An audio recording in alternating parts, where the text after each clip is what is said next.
Hi, so today we are going to be discussing a few different educational topics that have to do with both of the candidates in this upcoming election to help you make a smart and educated decision toward your beliefs. So, first, we're going to talk about the topic of civil rights.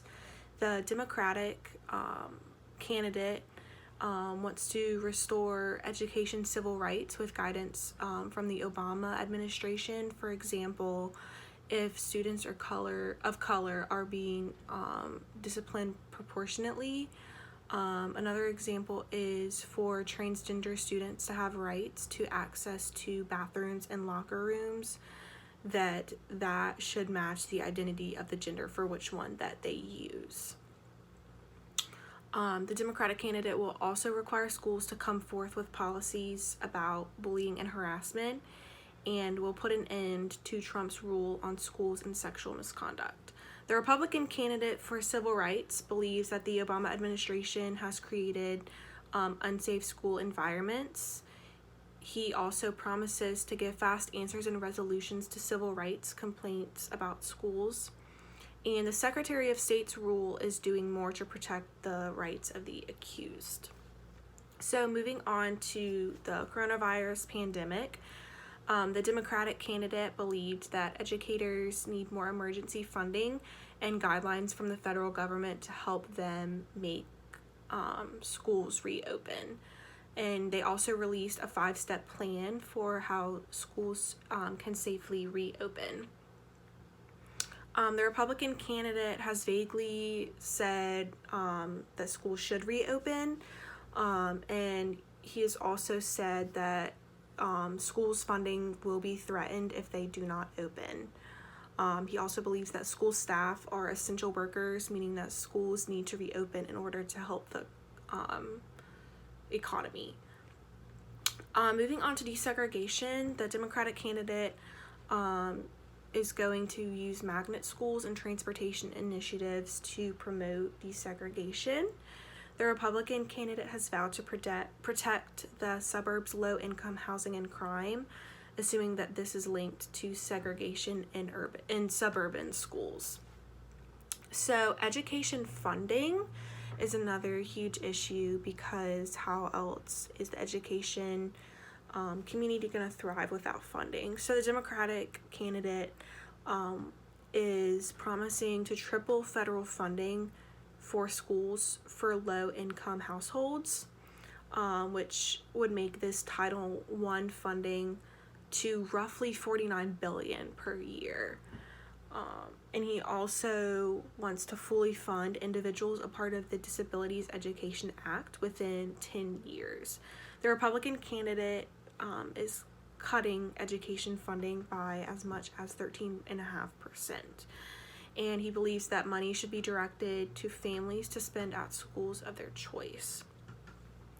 So their personal background with education in general, the Democratic candidate is working to overcome childhood difficulties, because he also suffered and had to overcome some childhood difficulties when he was a child. His wife taught high school and community college, and both candidates, actually, Democratic and Republican, as well as their children, attended private schools. So the difference for the Republican candidate, he has made past donations to a variety of education causes, and the First Lady launched the Be Best initiative to support children's emotional well-being. So as far as the remote learning subject, as most schools have done remote learning due to the coronavirus pandemic, the Democratic candidate believes that remote learning should have a special emphasis on those with disabilities, those that are English language learners, and those who do not have specific access to technology. The Republican candidate gave $180 million to states to improve remote learning as well as internet access. He also believes that remote learning is a poor alternative to in-person learning, and he mentions that mental health can have a negative consequence when students are being kept out of school for as long as they have been kept out of school. School choice. Both of the candidates have touched on this a little bit. The Democratic candidate does not have a preference of school choice. In the past, the Obama administration has favored chartered schools, and the Democratic candidate currently is not a fan of charter schools. The Republican candidate supports various forms of school choice. The Education Freedom Scholarships are federal tax credits for various things education related, such as tutoring and special education services. For school safety, the Democratic candidate is a strong supporter of having police in schools, like a school resource officer. The Republican candidate believes that arming some teachers should be happening in order to protect staff and students, and the Republican candidate also favors school resource officers. As far as the Secretary of Education, the Democratic candidate is his wife. The Democratic candidate's wife has a background in education, and believes that she could provide some input on some educational issues if he were to be elected. The Republican candidate believes that the current U.S. Secretary of Education, Betsy DeVos, promotes school choice. Student testing is a big one because we currently do have to take state tests. The Democratic candidate opposes mandatory standardized tests, and he believes that we should shift away from high-stake tests and shift towards reliable, continuous, evidence-based approaches to student assessment. The Republican candidate believes that that the state tests for the spring of 2020 due to the coronavirus pandemic were canceled, but they should not expect to be canceled this upcoming school year.